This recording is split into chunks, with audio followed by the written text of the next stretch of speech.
Hello అండి, అందరూ ఎలా ఉన్నారు? నేను కూడా బాగున్నాను. సండే నైట్ డిన్నర్ అయిపోయాక కిచెన్ క్లీనింగ్ పెట్టుకున్నాను అనమాట. డీప్ క్లీనింగ్, స్టవ్, ఆ స్టీల్ ర్యాక్ అన్నీ కడిగేసి, తుడిచేసి, ముగ్గు కూడా పెట్టేసుకున్నాను. ఇంకా సాల్ట్, పసుపు, కారం ఆ డబ్బాల్లో ఉన్నవన్నీ తీసి అవి షింక్లో పెట్టేసి మిగతావన్నీ వేరే డబ్బాల్లో స్టోర్ చేసుకున్నాను. కిచెన్లో అన్నపూర్ణ అమ్మవారిని బియ్యంలో పెట్టుకుంటాను నేను. మీరు చూస్తే నా కిచెన్ ఏరియా చిన్నదే, బట్ నేను ఎక్కువ థింగ్స్ అక్కడ పెట్టను. బేసిక్ కావాల్సినవి ఆ స్టీల్ ర్యాక్లో పెట్టి మిగతావన్నీ ప్యాంట్రీ చేయించుకున్నాను. దానిలో పెట్టేస్తాను పప్పులు, టీ పొడి, కాఫీ పౌడర్ ఇవన్నీ. నేను కిచెన్‌లోంచి చూస్తే కిచెన్ బాల్కనీ ఇలా కనిపిస్తది. ఎప్పుడైనా వంట చేసుకుంటూ అలా చూస్తే హ్యాపీగా అనిపిస్తది. లాస్ట్ టైమ్ ఒక వీడియోలో చెప్పాను నేను పెయింట్‌తో ఇలా ముగ్గులు వేసుకున్నానని.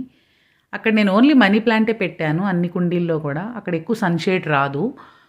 పాట్స్ అన్నీ నేను వైట్ ప్యాటర్న్ సెలెక్ట్ చేసుకున్నాను. కిచెన్ అంతా క్లీన్ అయిపోయాక ఒక సెంటెడ్ క్యాండిల్ వెలిగించాను. మార్నింగ్ లేచేసరికి ఫ్రెష్ ఫీలింగ్ ఉంటది.